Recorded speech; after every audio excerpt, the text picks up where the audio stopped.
Tukiwa bado tunaangazia vita vinavyoendelea huko Mashariki ya Kati kati ya Israel pamoja na Iran.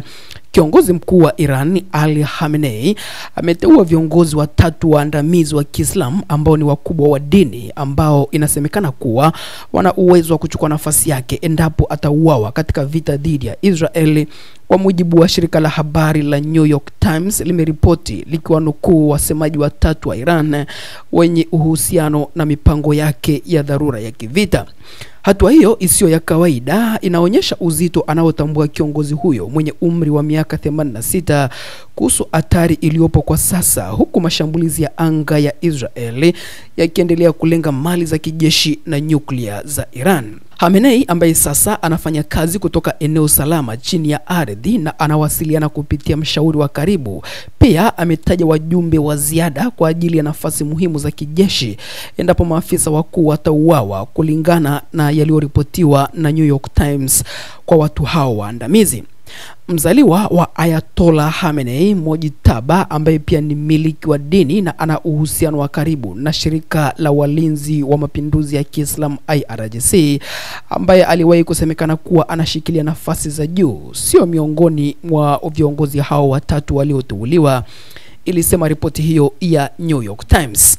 Kitambulisho cha wakuu hao watatu wa dini hakijafichuliwa, lakini hatua hii inaonekana kama jitihada za kuhakikisha mpito wa utawala unafanyika haraka na kwa utaratibu kupitia bunge la wataalamu, yani Assembly of Experts, endapo kiongozi mkuu atauawa au kufariki ghafla.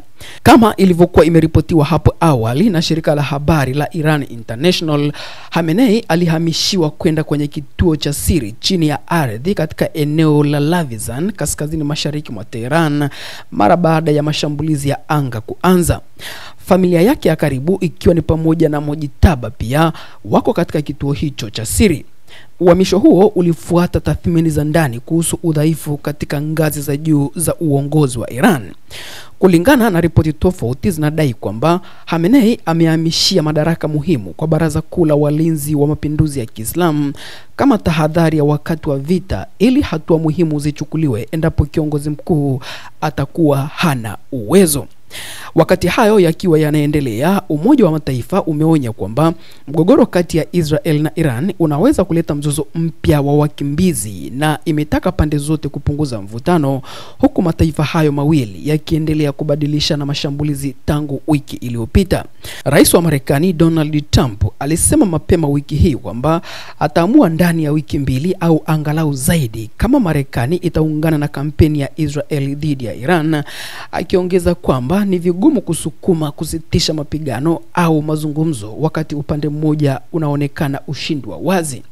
Naye waziri wa mambo ya nje wa Iran Abbas Araghchi alisema kwamba kama Washington ina nia ya kweli ya kusuluhisha kwa amani, Trump anahitaji tu kupiga simu moja kwa waziri mkuu wa Israel Benjamin Netanyahu.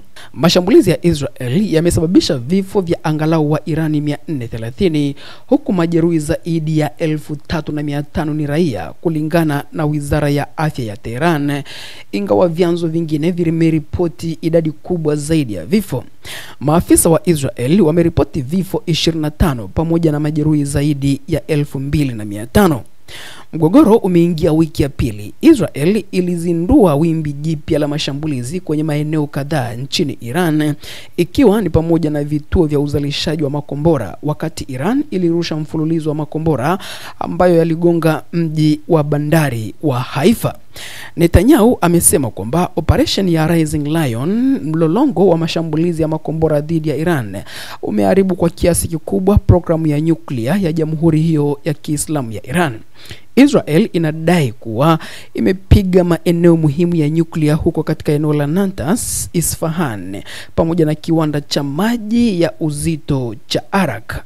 Mamlaka ya kimataifa ya nishati ya atomiki IAEA imethibitisha uharibifu katika mitambo katika kituo cha Natanz pamoja na Isfahan.